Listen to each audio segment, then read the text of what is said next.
Hello, everyone, and welcome to another YouTube video here on FL Teams. FL Teams is your go-to one-stop shop for all Florida sports coverage. You can check out FL Teams on social media at FL Teams and our website, flteams.com. So welcome in, Isaac Edelman here with Spencer Payne. We're going to talk some Orlando Magic basketball. The regular season has come to an end. The Magic finishes a number 7 seed in the Eastern Conference, and that means they're going to be in the play-in tournament starting with the Atlanta Hawks on Tuesday. Spencer, how's it going, my man? It's going great, It's been an up and down season for the Magic, but I am happy that we've made it to the play-in, the first time that the Magic have ever played in the play-in. And it will be a good test of a bunch of young guys and seeing if we can take down a good team in the Hawks. Yeah, and it seems like the Magic have played the Hawks like 100 times this season. Yes, the Hawks are in the same division as the Magic, and yes, the Magic just played the Hawks on Sunday, so they're in the top of their mind. They're going to be in the top of their mind until the play-in game finishes. But what do you make of this matchup between the Magic and Hawks?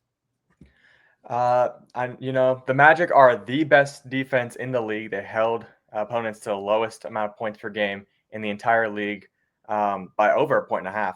They were incredible. But Atlanta's a top 10 offense in the league. You have Trae Young, who will be able to light it up from three-point range and also get his opponents mismatched to get wide open shots for his teammates.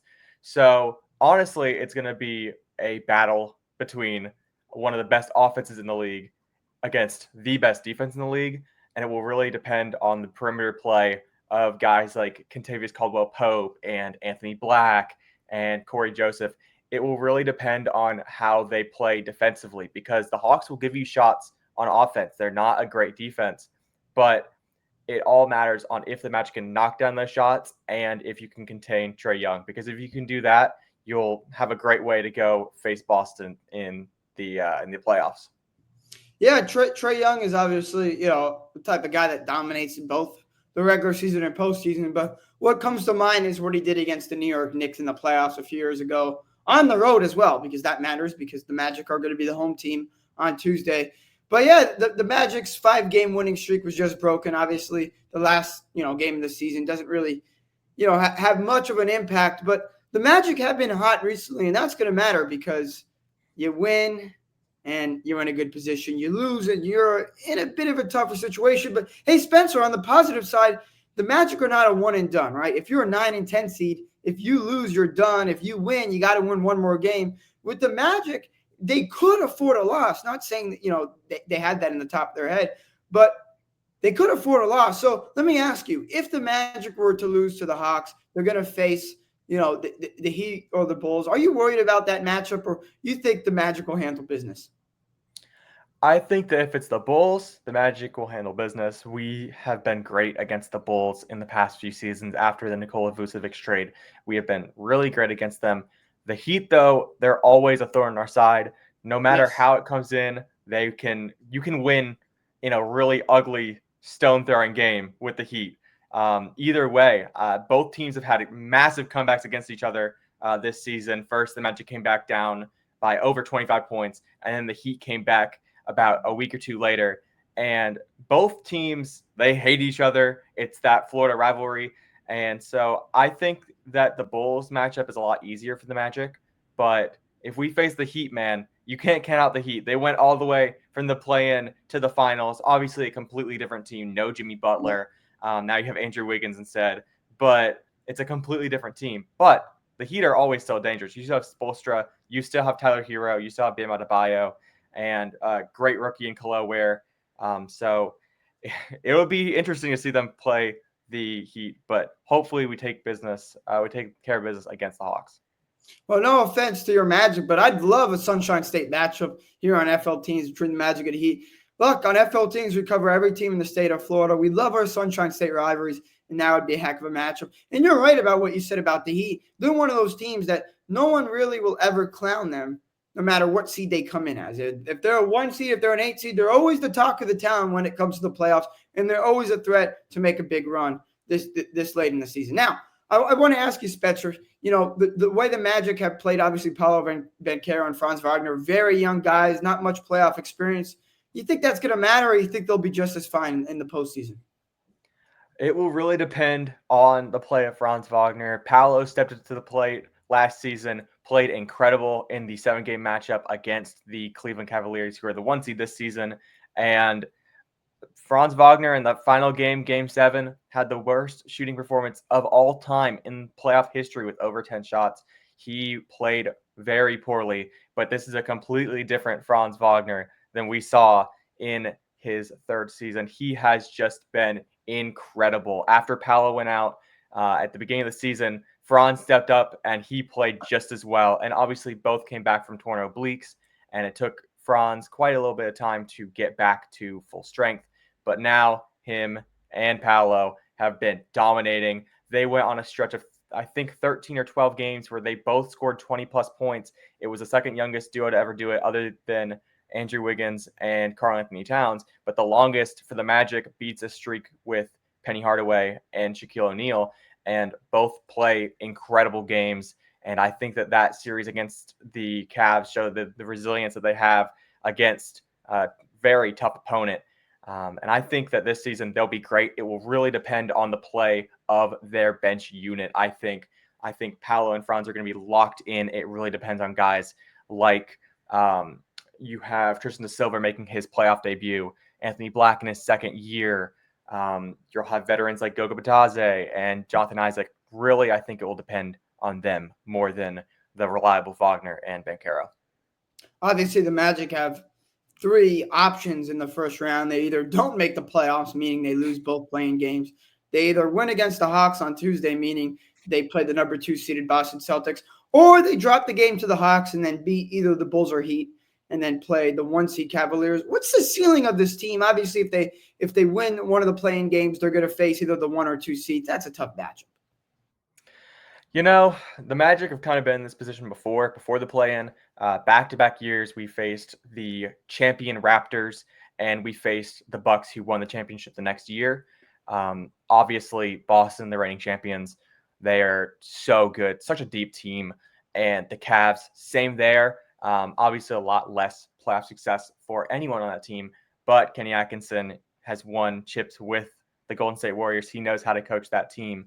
And I really think it could either be a deep series with one of the teams, or maybe if we beat them, I don't think we are going past the 2nd round, sadly. But it's all about the experience for these guys. Obviously, we're down 2 of our top 6 players in Suggs and Mo Wagner, and that's a horrible loss for our team. But I think that getting experience from Banchero, getting experience from Wagner, like I said, the young guys on the bench, and especially from Coach Jamal Mosley, getting that experience in the playoffs is so vital to a young team. And, you know, progress isn't linear. Last year we were the 5 seed and we played them and we played well, but we weren't able to get the job done. And this year, like I said, the big injuries to Suggs and Mo Wagner didn't go exactly how the front office and fans planned, but we're getting those guys back next year. And I really think it'll be a preview of this team to come next year because, like I said, last year we were amazing. We started off on a great win streak. Even this season, we started off well. Before Suggs went down, we were the 4 seed, the 3 seed, just fluctuating like that once he went down. And once Mo Wagner went down, the season kind of went down. But I think that if we are able to win against the Hawks and we get the Celtics and Magic have kind of been a small rivalry, at least for us fans here in Orlando over the past few seasons. And I think that would be a really, really fun matchup between the best defensive teams, both of them. Both of those teams are the number 1 and 2 defensive teams. I think it would be a little bit of old school basketball, and I would love to see us match up against the Celtics. Just, you know, it's a fun team, the reigning champs. Why not play spoiler? Yeah, you're a Magic fan. You're a Magic media member. I asked you about the ceiling of this team. What would be considered a disappointment? Is it, losing one of these playing games, losing both, or maybe even losing in the first round? Obviously, the Magic, if they make it to the first round, they will be, the underdogs, whether it's the Cavs or Celtics. I think that I would only really be disappointed if we didn't make the playoffs at all. I think the Hawks, that's also, like I said, the Atlantic Division rivalry has been a big thing, especially since Trae has been here. I know that George Niang, when he was on the Cavs, he was a big hater of the Magic. Even this season, he trash talked Paolo earlier, saying that he was trash, that he would start in our team, all of that. But I think that we need to take out the trash, kind of like how Wayne Huizenga took out the trash for the waste management for the Marlins and the Panthers. I think that we could take out the trash there. I think if we lose there, it's a little disappointing. But if we lose against the Bulls, that would be kind of tragic. Same with the Heat. But I think if we make the playoffs, I'm proud of this team. I'm proud of the resilience from Jamal Mosley, it seemed like the team was down their spirits earlier in the season, especially when we lost Suggs that second time. Everyone seemed dejected. In post game, everyone just seemed to blame it on themselves instead of figuring out the issues. Everyone's saying that, we have good shooters. How can't we knock down shots? Saying it's just part of the process. But over these last few games, we've turned it on. We have figured out what we're doing. We have beat some teams that I didn't think we were going to beat. And, like you said, they just snapped that winning streak, but that was with everyone out. I think that if we make the playoffs, I think we have a chance. It's not a great chance, but as long as you're giving us a chance, we can do it. Like I said, last year we took the Cavs all the way to Game 7. We were up by 20 in Game 7. We blew that game, but still having that experience going up against one of the best teams in the league, I think it gets us on a national stage, and it will give us the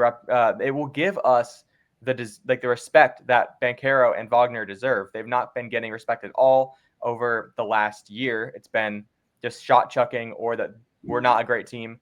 And so getting that opportunity to play spoiler, I would love it. I would love it. If we get past that first round, I don't know what I would do. I might lose my mind. It might be better than the Gators winning the national championship for me. It would be insane to see. But it's only disappointing if we don't make the playoffs. I think being able to make the playoffs through all these injuries, with you missing your two top stars for half the season, with your three best players playing 6 games together, 96 total minutes, being able to still make the playoffs, that would still be awesome. And like I said, it's really just a growing experience for these guys who are all very young, who need that experience in the playoffs when we come back next year and are at full strength. Yeah, Spencer, completely right. At the end of the day, the Magic just want a chance. That's what the play-in tournament's for. The play-in tournament is to give teams a chance. Now, if the play-in tournament didn't exist, the Magic would be entering the playoffs as the 7th seed. So this is a situation where the Magic are actually getting hurt here, right? The NBA is giving teams like the Bulls and Heat as the 9 and 10 seeds a chance to make it. But the chance that the Magic won is not the play-in tournament. It's the playoffs, being the underdogs against either the 1 or 2 seeds. Spencer, really appreciate you coming on, man. Great analysis about the Orlando Magic, not just here on this show, but all season long, covering them as an FL Teams media member. Again, for Spencer Payne, Isaac Edelman, thanks so much for listening. Make sure to check out flteams.com, your go-to one-stop shop for all Florida sports coverage. We appreciate you guys for watching.